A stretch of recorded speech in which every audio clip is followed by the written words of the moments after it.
Assalamualaikum warahmatullahi wabarakatuh. Alhamdulillahilladzi ja'ala syahra siyam wassalatu wassalamu ala khairil anam wa ala alihi wa ashabihi dzawil fadli wal in'am, amma ba'du. Faqala Allah ta'ala fil Qur'anil Karim, a'udzu billahi minasy syaithanir rajim.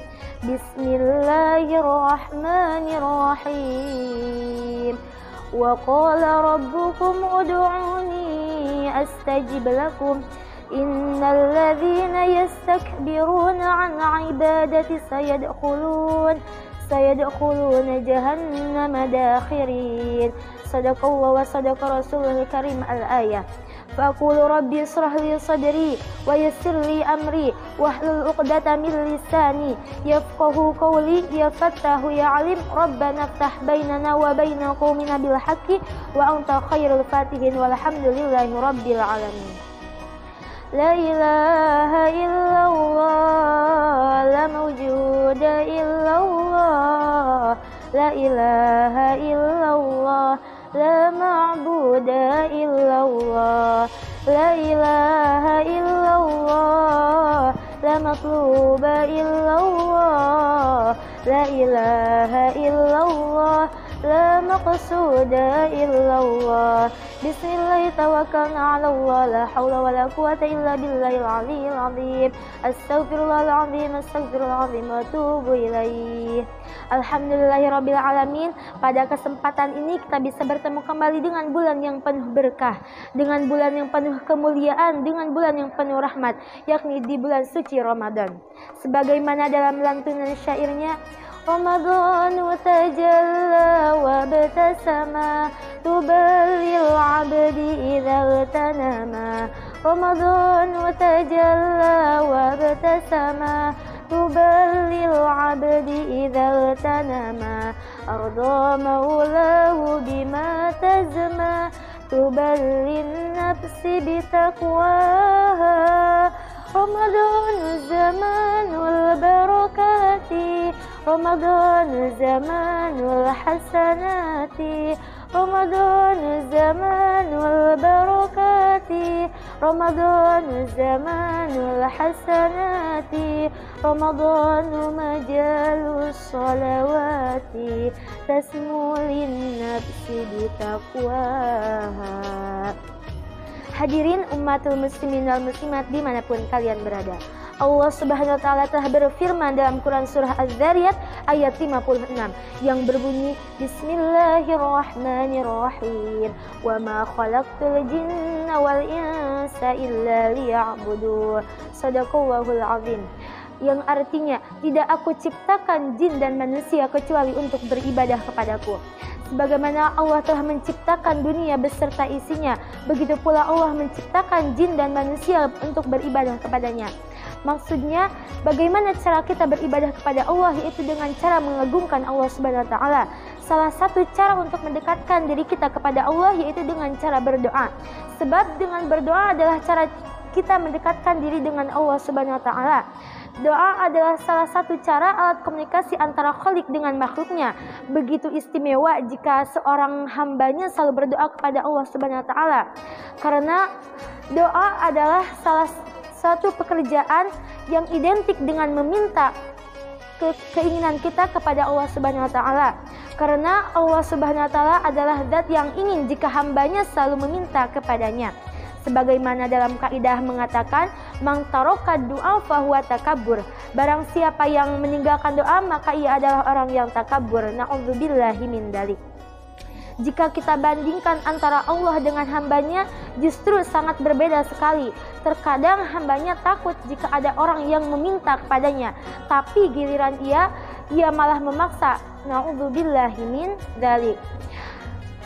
Contohnya seperti seorang hamba menginginkan kesuksesan, seorang hamba menginginkan kekayaan, menginginkan pangkat, jabatan, cita-citanya tercapai.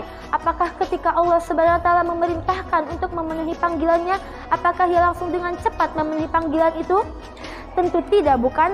Apakah pantas seorang hamba itu Apakah pantas seorang hamba itu mendapatkan kesuksesan itu dengan cepat, kebahagiaan itu dengan cepat?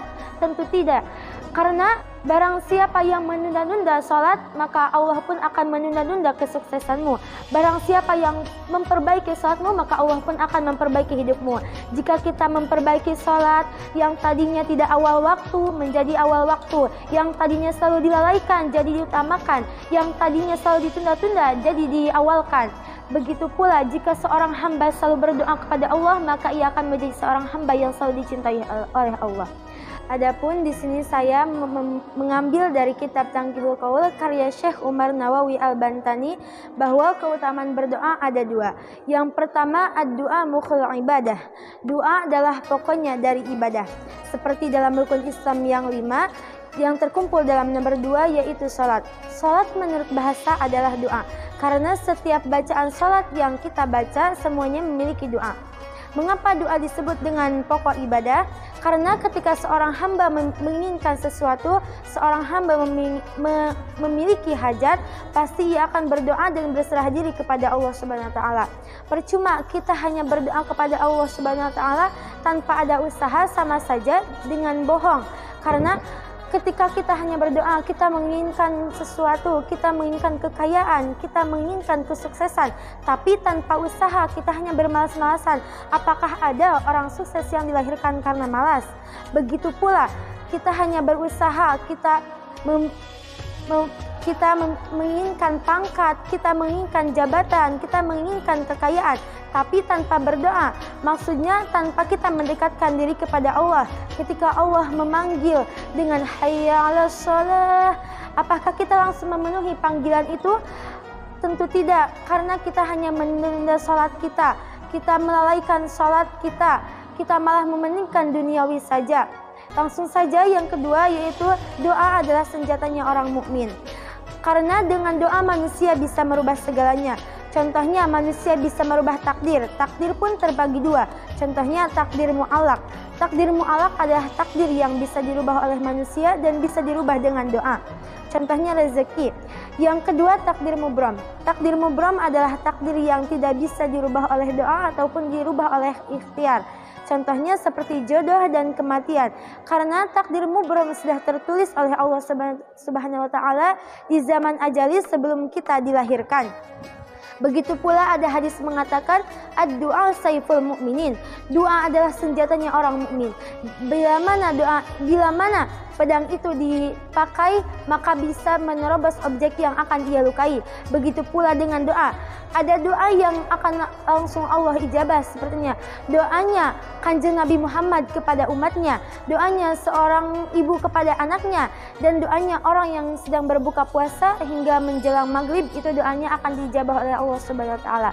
Tapi berhati-hatilah jika doanya orang yang terzalimi, sebab ad-du'a minaz-zulmi la hijabun. Doanya orang yang terzalimi itu tidak ada hijabnya antaranya dengan Allah. Kenapa? Seperti dalam kitab Muraqil Ubudiyah dijelaskan, barang siapa yang mendoakan orang lain keburukan, maka doa itu akan datang kepada orang yang mendoakan. Barang siapa yang mendoakan orang lain kebaikan, maka doa itu akan datang kepada orang yang mendoakan.